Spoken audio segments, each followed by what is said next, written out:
Mga igsuon, diri sa ebanghelyo karon, gipaklaro sa atong Ginoo nga dili lang usa ang iyang inahan, kundili daghan pa siyang mga inahan ug mga igsuon.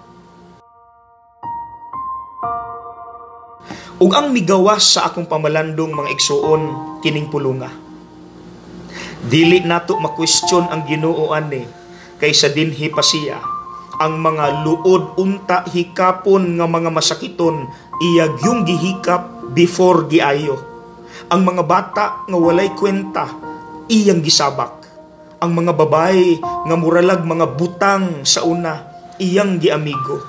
Ug ang mga makasasala gihimo niyang mga apostoles. So mga igsuon, ang akong pangutana, sa atong panahon karon, kinsa ang mga tao nga imong giisip nga hugaw or at least challenging kaayo at timanon? Muhatag ko upat. Number 1, kinsa may dili sa puton anang makililimos nga dili na magpaabot tagaan, mangayo na gyud, di pa gyud mo dawat og pan, kwarta gyud.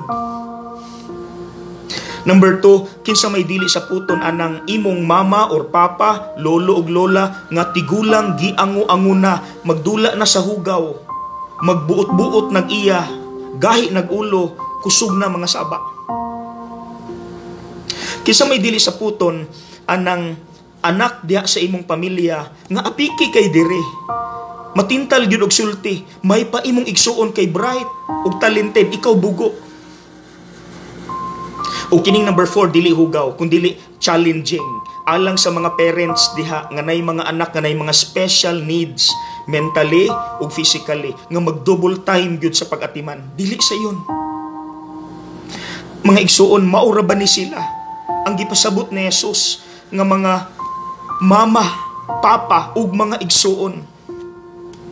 So akong pangutana, mga igsuon, ikaw kumpleto pa man ka physically, kumpleto pa ka mentally, ikaw kumpleto pa ka sa kusog, kusgan pa ka, ikaw daghan pa kag kwarta, daghan pa kag mga gamit sa imong kabinet, sa imong kwarto. Ang pangutana, unsa may imong nabuhat aning mga tawhana nga kulang na? Unsa pa ang imong mabuhat aning mga tawhana nga kulang pa? Sige daw.